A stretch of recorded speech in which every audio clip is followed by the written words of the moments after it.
Hi, friends. So today we have a very special video.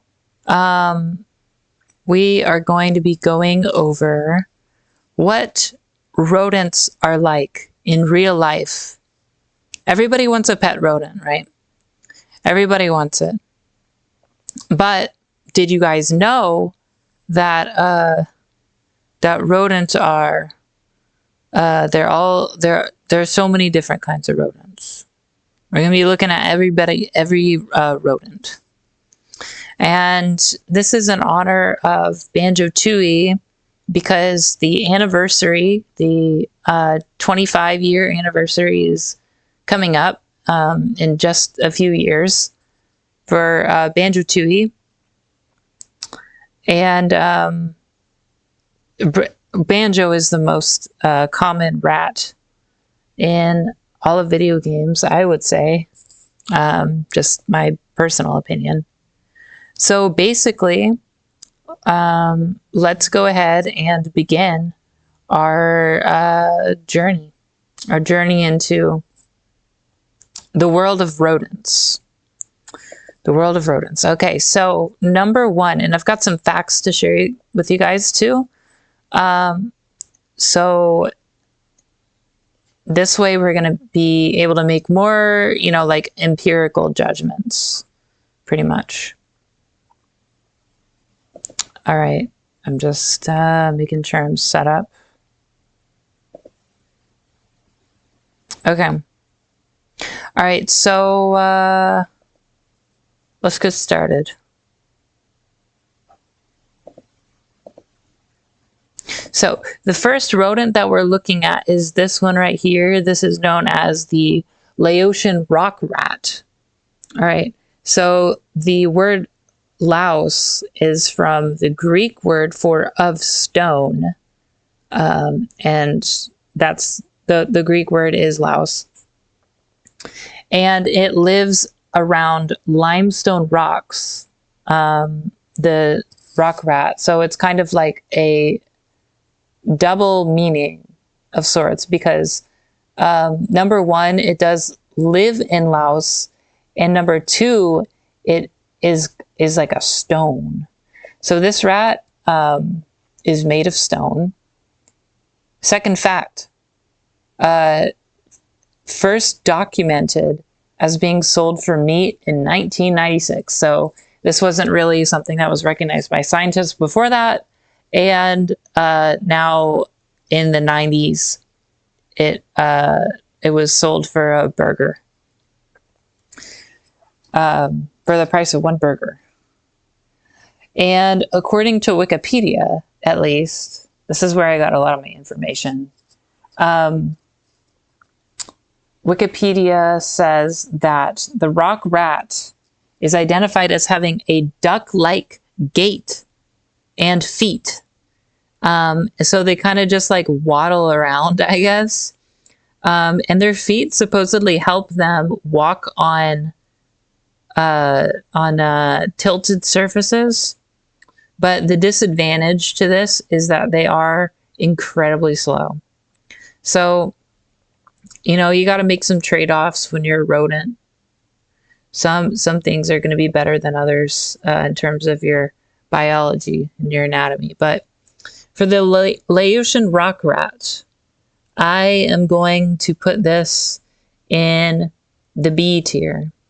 And my reasoning for that is that although it is kind of like a double meaning with its name, which is really cool, and it is like basically a duck or sort of close to a platypus, there's two disadvantages. They're slow, and then also they're sold only for the price of one burger in 1996, and they're considered a common rodent. So it's sort of like a what is that rat called in Pokemon? What is the rat called? That really annoying one that will just show up like 200 billion times at the beginning of the game. That one. All right, so that's going in the B tier. Let's go ahead and progress further into the North African Gundy. All right, which is this guy right here. So the North African Gundy does kind of look like a guinea pig, and you can see from this small picture that he is sort of like wrinkly, which I'm not going to hold against him because it does give him a sort of charm, even though he hasn't really grown into his skin yet. All right, so a fun fact about these guys is they are sunbathers, so they love to bask in the sun.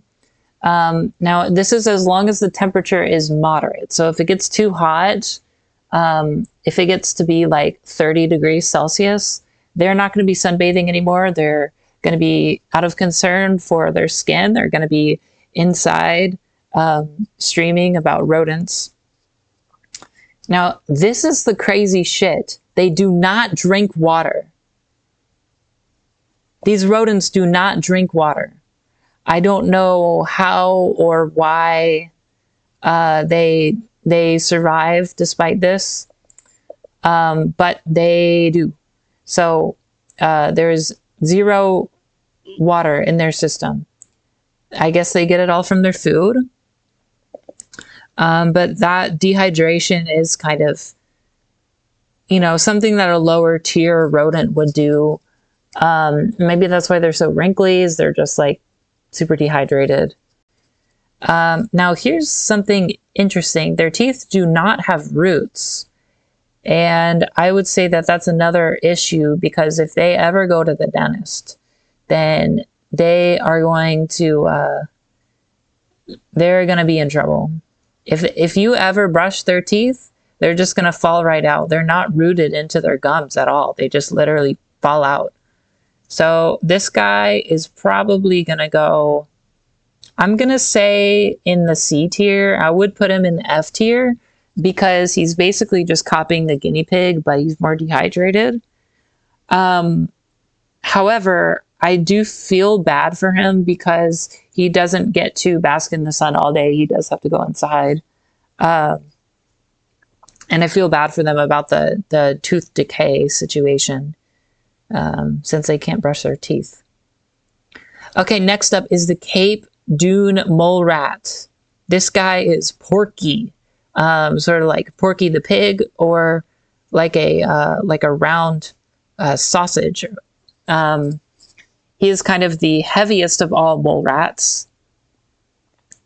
However, despite its thick fur, it cannot tolerate cold temperatures without burrowing underground, which is like the weirdest, phoniest thing ever. If you guys ever read Catcher in the Rye, you'll know a lot about phonies.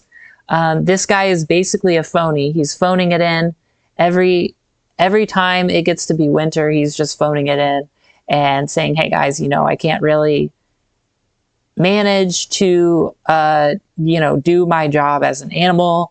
This adaptation of having fur is entirely pointless, and I just, am kind of an embarrassment to Charles Darwin. All right, now here's the last fact. Siblings are often going to fight with each other. So they have a bunch of babies and they're constantly bickering. I'm not a big fan of that.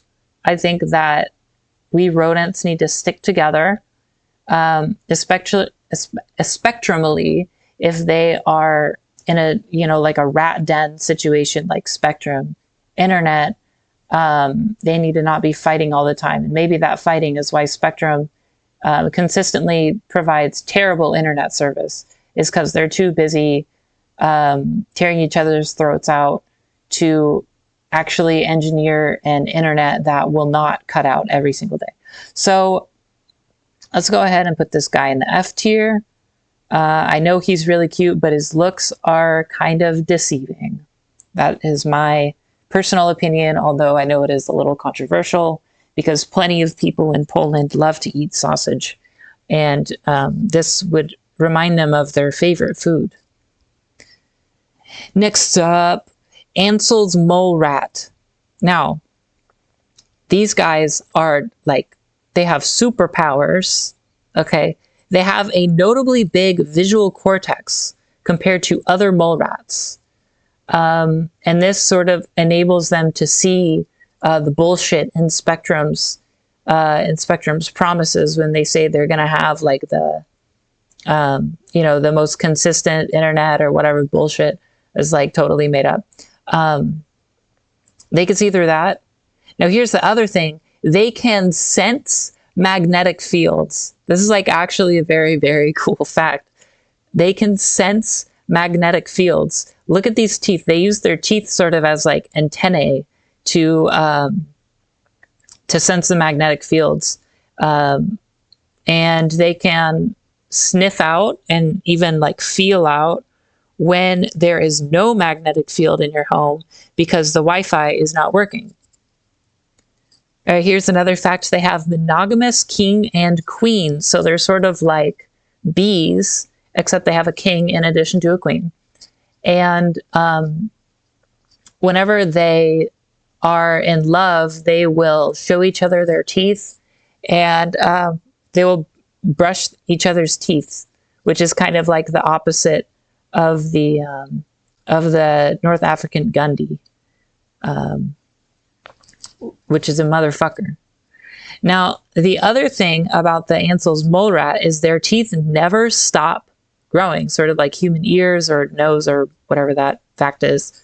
The teeth never stop growing, which is a problem for them later in life because the teeth actually grow into each other and then go inside each other, and then they have one big ring of a tooth, and that doesn't enable them to eat food anymore. They sort of get stuck in that ring formation, and then they end up just hanging themselves on a hook on the wall because they have a ring on them. And they're common whenever they mature and develop that tooth ring. They are commonly hung around in the home. And then it's kind of like a home ring, sort of like a ring doorbell system. All right, so all in all, I'm thinking the Ansel's mole rat is going in the A tier because that shit is actually extremely cool. Like I'm not joking. That is really, really cool that they can sense magnetic fields with their huge teeth and their tiny eyes. All right, next one, naked mole rat. I fucking hate this guy. This piece of shit is disgusting and like the F tier. Actually, you know what? Let's add another tier. Let's make another tier and let's call this naked mole rat. And this asshole is gonna go in there, and we're gonna make it like, what color do we make this? Like basically just black, because it's just gonna burn your soul if you look at him and you just even think about him. You are going to burst into flames, pretty much. And nothing will mean anything to you anymore. You'll realize the hopelessness of life. All right, fuck that guy. All right, next we're going to go to the bristle-spined rat. Unfortunately, the bristle-spined rat does have a vulnerable conservation status. It's pretty sad. You can see him hunching over here. I feel really bad. I guess he has back issues from all the stress that it causes. Now, the bristle-spined rat has caused a lot of controversy.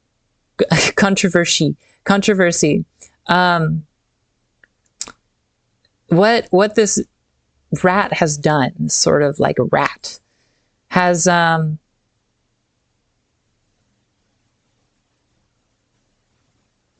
I back? Hello. Spectrum.com. I fucking hate you. Okay, all right, anyway. I have notices on the side. You guys can see it. Okay, so basically the deal with the bristle-spined rat is he has caused a lot of controversy in the scientific community, more specifically the taxonomy situation. So basically some people are saying this is a porcupine, and then some people are saying this is a rat. And I would say, based on the fact that it's called a bristle-spined rat, I would say that it is a rat, but it is bristle spined, so you got to take that into account too. And whenever you don't know your lineage, you don't know who you are. And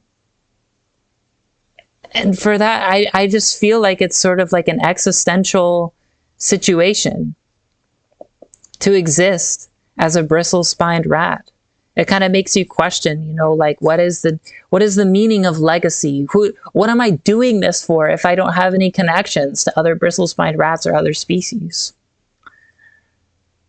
Lastly, it is cat-sized, and for that reason, it goes in S tier. Next up, oh wait, I actually have another picture of it too. This one is from the side, and you can see the quite long tail. I don't even know what that reminds me of. I guess that is sort of like a radish feature, not to be confused with the vegetable, the radish. All right, next up we have this motherfucking like creature. This one is called the black-tailed hairy dwarf porcupine. I don't know why it has been called that, because this is clearly not a porcupine.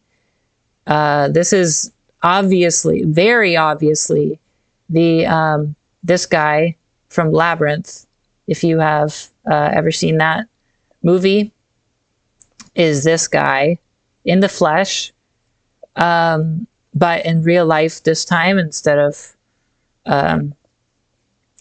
made up by Jim Henson. So I guess Jim Henson got his inspiration from this weird, extremely radish, extremely like spiny and extremely hairy, and is like sort of like a clump of hair with a weird tail and a resemblance to this kid in elementary school that I was unfortunately exposed to. I will never forget how he used to come up behind me when I was walking in the hallway and just make explosion noises in my ear, like, and I would be like, stop making this, and you'd be like, and just like that kid, who I will not name, because I feel so bad for him that he already has that embarrassing past. Like this kid, he had the black-tailed hairy dwarf porcupine does have what looks to be greasy hair. It looks extremely greasy. I don't know how long it's been since he took a shower, but he stinks. And he likes peanuts, which does kind of bump him up to the B tier. I personally am not a big peanut fan, but I can understand why you would like peanuts. They come in packs of 2. It's sort of like nature's 2-pack. Not to be confused with 2-pack the rapper. Okay. All right, chinchilla time. Everyone knows the chinchilla, right? Anyone who's played Animal Well, anybody who saw Chinchilla the movie is going to know about chinchillas. This is the long-tailed chinchilla. One thing about it is it has vertically split pupils, which allows it to do this weird side eye thing that it is doing in this picture that I find very funny.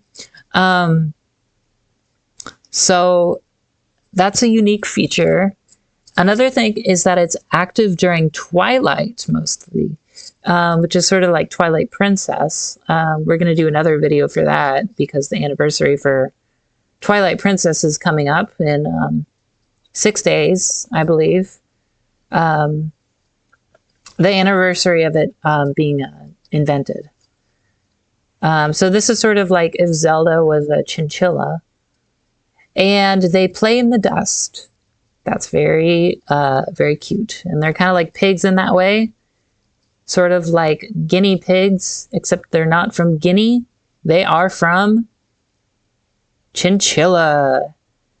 And it is rumored, I didn't find evidence for this, but I did hear a rumor through the grapevine, through the telephone, that the babies can get pregnant immediately after being born. I don't know how this was tested. I don't know who wanted to find this out, but it is true that probably true that they are very fertile. And I guess that's why they play in the dust, as they sort of absorb the nutrients and become fertile. So the chinchilla, I do think it's sort of overrated. All right. I think people call it the cutest mammal or whatever. But, I think that Twilight Princess is a very good game. I just have to knock it down from the S tier because I feel like people talk about chinchillas too much, and that defocuses from the other interesting rodents. This is an endangered species, so be careful if you ever see a chinchilla. Make sure you do not bother it. And make sure you give it some dust to play in. All right, next up, the southern viscacha. This is kind of, if you look at this picture, it's really weird because it's kind of like a rabbit and a squirrel and a capybara. This is like the hybrid of all rodents, and it is a rodent. Okay, but here's the deal. It's not a rabbit. So rabbits are lagomorphs. All right, everybody knows. However, this is not a rabbit. Specifically, it is not a rabbit. That said that like 200 times when I was reading about these guys. They are not rabbits. However, they can jump like rabbits. They can jump more than 16 feet in length. And that's kind of like the average is 16 feet. They can actually jump like 50 feet. Yes, 50 feet when they're going downhill. So that's definitely an exploit that needs to be patched. That is insane. However, they are sensitive to weather changes. So did you guys ever see that meme that was like the old Link is a Chad and can and like never he's like awesome, and then the new Link is like, oh, I'm sensitive to temperatures. That's kind of like this rabbit. This southern viscacha, who is not a rabbit, by the way. He's very sensitive to weather. However, I just think based on the combination aspect, the synthesis, the amalgamation, you could even call it a portmanteau of every rabbit. Every viscacha every rodent, which is not a rabbit. Then I would call this S tier. I love this guy. He's very creative. I think the creativity is something to be celebrated. Okay, next up. This thing looks like it's photoshopped, but it's not. This is the Patagonian Mara. Again, this kind of looks like a rabbit if it was like a dog. But it is not a dog. It is a rabbit. No, it's a Mara. This is not a rabbit. Rabbits are not rodents. Okay. Now this guy is a fucker. And by that I mean he's extremely sexually active. And kinky, and I'm not gonna look, okay, we're not here to kink shame. Okay? This rabbit is this Mara is, it's just like you and me, right? Everybody has their proclivities. Some people like cake, some people like pie, right? Some people like being normal, and some people like having okay, so there's two interesting facts that, like, the only facts that came up about this were related to sex. So I apologize if there are any anti-sex activists watching. We're not in the 1940s, but listen to this. They have uniquely placed anal gland. I guess this isn't technically sexual, but I'll explain later. Okay, so they have uniquely placed anal glands compared to capybaras and guinea pigs, which are closely related to it. All right, so you can see that he's sitting down, and the anus is, he is sitting on his anus. Now, why did I say it was sexual? That's just an anatomical. Okay, so the Patagonian Mara has these very interesting mating rituals. One thing that it will do is kind of like, just like shove its face into the ground and stick its ass up. Like the males will do this, I guess. Kind of just like showing off their hind quarters, their keisters. And this is the kicker, which you can see it has big hind legs. So that would be called a kicker.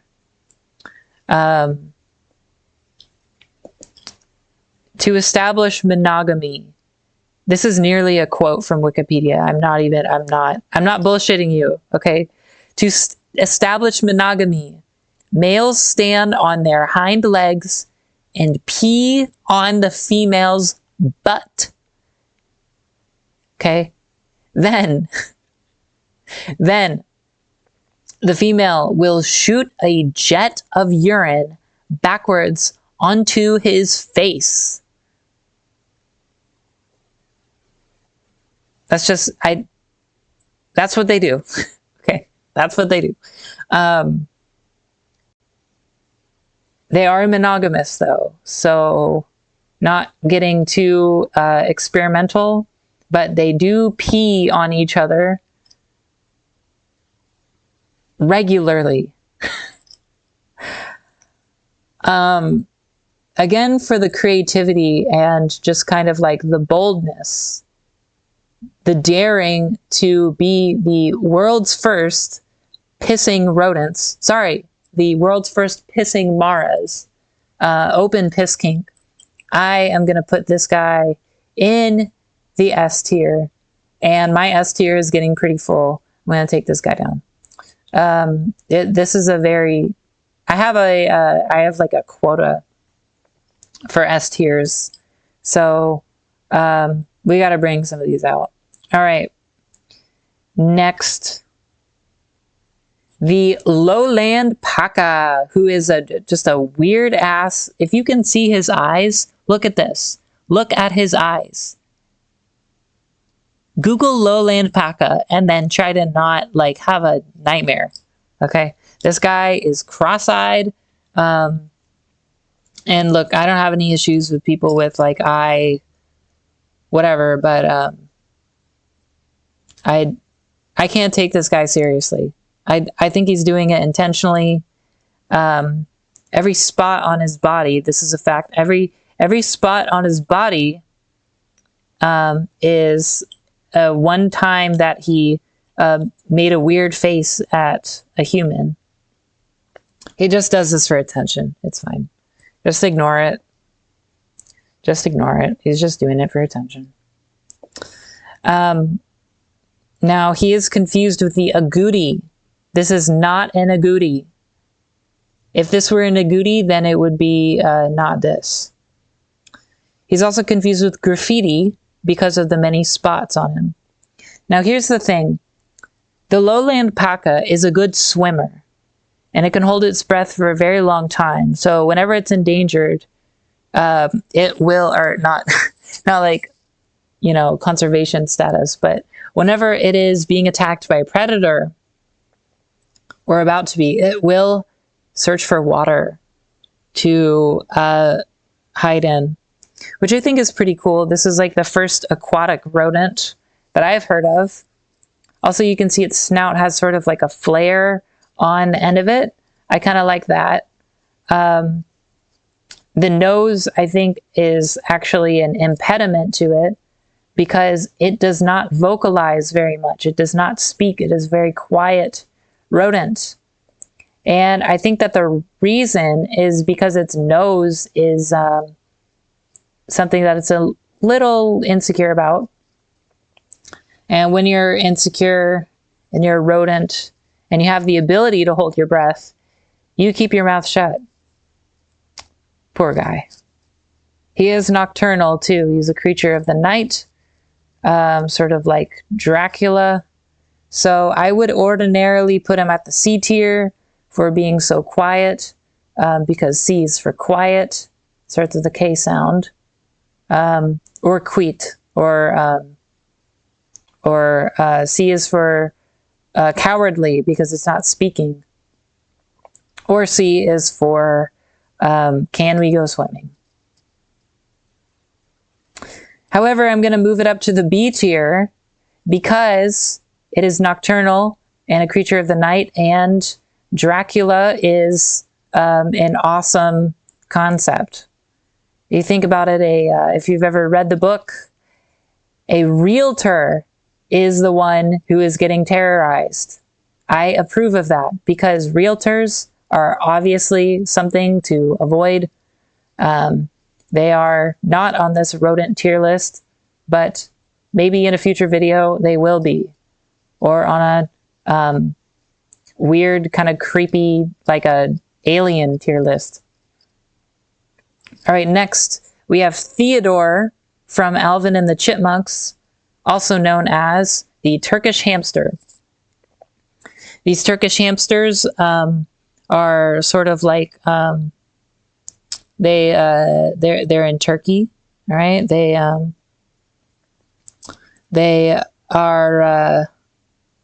look like they eat turkey, right? They kind of got a little weight on them. They're a little chubby. At least they're eating white meat and not red meat, which is a known cause of higher carcinogenic exposure. Sorry to all my Turkish hamster eaters. Now these are, I would say, even though they're not rats, I would call these rat bastards. They are crop stealers. These guys are fucking thieves. What assholes. And they are aggressive too. They're not even polite about it. Sometimes you get a polite thief. No, these guys are aggressive. They will claw your face off. They will jump onto you, like the cupcake in Five Nights at Freddy's. If you guys saw that, that was the most ridiculous scene. They will jump onto your face and they will not give you a kiss. They will jump on it to bite your nose. Quite rude. And for that reason, they are not often pets because they're considered pests. That extra S that they've got in there is for stop coming in my garden and stealing my crops. And we do have some good news about the Turkish hamster. They can sleep for a total of 30 days straight. So they do hibernate, but 30 days is the longest they go in their hibernation cycle. You know, they wake up for a little bit and sleep some more, but oh my God, 30 days. I guess that's because they have a lot of blubber. And we are honestly pretty lucky that they do not stay awake for longer during their hibernation periods, because these guys are a pain in the you-know-what. For their just vicious behavior, for their vitriol that they carry with them, and for the many protests that have gone on against these jerks. I'll say it. They're jerks. They are definitely going to go in the C tier. Sorry. You know what? Let's even put them in the F tier. The one thing I can't stand is disrespect. And the second thing I can't stand is disrespect from a hamster. All right, next. This is Sloggett's rat. Sloggett's Vlay rat, to be more precise. It is also known as the ice rat. These guys are pretty boring, except for the fact that we have another fetishist in the house. These guys love to poop at every entrance to their burrow. That is, I don't even know why they do that. I feel like pooping is kind of something that you do not like to welcome your visitors. It'd be a little uncomfortable for them to have to smell your shit when they're standing at the door waiting for you to open it. So for that, just kind of awkwardness, and for the fact that they're called ice rats, but I didn't actually find information why. I guess just because they hang out in the cold. That it just doesn't make any sense. C tier. Sorry for any ice rat fans or any scat fans. It's just not gonna happen. All right, we're getting down to the final three. So it all comes down to this. There could be a game changer at any moment. So pay close attention. All right, the rusty-bellied, brush-furred rat. And I kind of like the name because it's sort of like a circus name. Oh, hold on. I'm getting a call from a rat. A rat is calling in. Let's see what they have to say.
Okay, I'm back. That was, I did get a call from a local rat. They were just calling me to tell about a pest control issue. Just calling in to, let me know about that. They're really going through a hard time right now. If anybody is in support of, establishing a community fund or something, I will be creating, in addition to a Patreon, for me to, how would you say, like make a buck on this. I will be establishing a GoFundMe immediately following this broadcast, because I think, we rodents really need to stick together. I know that we've got a lot of different species in here. I know we kind of hate on the naked mole rat, but even so, it's important to stick together. That's what we do. That's what we do as rodents. All right, let's get back to our investigation. Now, I just want to shout out Spectrum. All you rats are, you guys are rats. All right, so the rusty-bellied brush-furred rat sort of reminds me of like a circus act based on the interesting description. Now, I was speaking about bucks earlier, making a buck. As far as making a buck goes, if you were a rusty-bellied brush-furred rat and then you gave birth to a boy, then that male would be called a buck when it grows up, and females are called does. So it kind of reminds me of like Bambi in that sense. They, I guess, diverged from some point at, Thumper was the original Bambi rodent. Back then, rabbits were still considered rodents, so it technically is a rodent. And then I guess the rat kind of came out of that. So these are sort of like 21st century Bambi. Here's another fact. Unique to their species, they have an extra bump inside their stomach that helps with the absorption of food. Of course, they eat plants, and it also helps with the absorption of milk whenever there's still little squirts. So I don't want to say that, I don't want to say I'm judging them for having a little bump, but I'm just saying that if I did have a bump in my stomach, I would probably go to a doctor and check that out. Make sure it's not a tumor or a wart.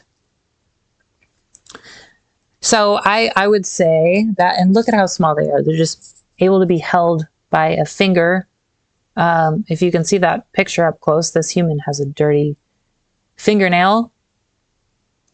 And one last fact about the rusty-bellied brush-furred rat is that their scientific name is L. cicapusi, which in Japanese means that they have vaginal warts. And I'm just not going to ask questions. People have different paths in their lives. But again, I would really just go to a doctor at this point if you have a cancer and vaginal warts. That's not really something to... you should give a rat's ass about that. Right. So why don't we put that... I'm going to say B tier, because I really think that, B stands for Bambi, of course, but I do think that they are very pretty color, but they need to go to the doctor, and that's what's holding them back from the A tier. I hope they have health insurance, because that shit is a problem for their species and for my comfort. I don't want to hear about their warts. It's kind of gross. Okay, all right, next up, number 2, striped field mouse. All right, so you can see the stripe very clearly, sort of divided in two, like a chinchilla's eyes. Now, this is an interesting thing. They are nocturnal in the summer, but diurnal in the winter. The urnal part is not to be confused with urinal, which would be the Patagonian Mara, again up here. That probably the Patagonian Mara could use a urinal, so it doesn't just freaking piss all over the place. So they're the striped field mouse. Returning to the topic, they are awake at night in the summer and diurnal in the winter. And I feel like that's kind of relatable when you're in the winter. You just feel like night is just kind of a more hostile thing, which makes it pleasant in some ways. Now these guys are also fuckers. They are disease spreaders. So they are commonly believed to be the cause by many diseases, including herpes and hepatitis B. These guys originated those diseases, and they are thought to have started the COVID-19 pandemic as well. However, they are perfectly teardrop shaped, and a teardrop is what I would shed if I got a disease from them. The last thing is that speaking of teardrops, I imagine that scientists are crying over this because there are 100,000 million billion scientific names for this little striped rat. It seems so simple, but it is, there are actually, like if you look at the list of scientific names, it's ridiculous. There's like 50 synonyms for this rat. For spreading diseases, I am going to put it in, let's go ahead and put it in the A tier because A is for infectious. And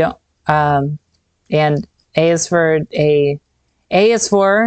a bad time is what you'll have if you try to study the scientific names or if you try to get sick. Getting sick is, hurts. Okay, now our very last, everybody give a drum roll for Pernie's long-nosed squirrel. Here's the thing. If you can see the picture, if you're watching the video on YouTube, I am gonna enlarge this picture, but this guy does not have a long nose, and he is disqualified. So F, disqualified. You can't just lie like that. Okay, obviously it's a squirrel. It's got the bushy tail, but that I don't know. I'm disappointed. I've never expected to be disrespected by a squirrel. I could, expect a hamster, but lying, I don't know what to say. It's disqualified. Okay, so I hope that you guys learned a lot about these special rodents. Always be aware of where you're walking. If you step on a rodent, that would be bad. And next time you're playing Banjo-Tooie, just kind of think about, like, if I were a rodent, what would I be friends with Banjo? Like, would our species be the same? Would Banjo the rat and then the naked mole rat, would they be friends? Hopefully not. that would ruin the entire game. So just kind of, that's, you know, something to give a thought about. And I might make a video, like an analysis video in the future, sort of like comparing all the different rats that you see in Banjo, Tooie, and Kazooie. There's 2 rats. One in the first game and one in the second game. And one in the third game. So it's a total of 3 rats. And one in the Grunty's Revenge. So that would be 4 rats. And one in Super Smash Bros. So that would bring it up to 5 rats.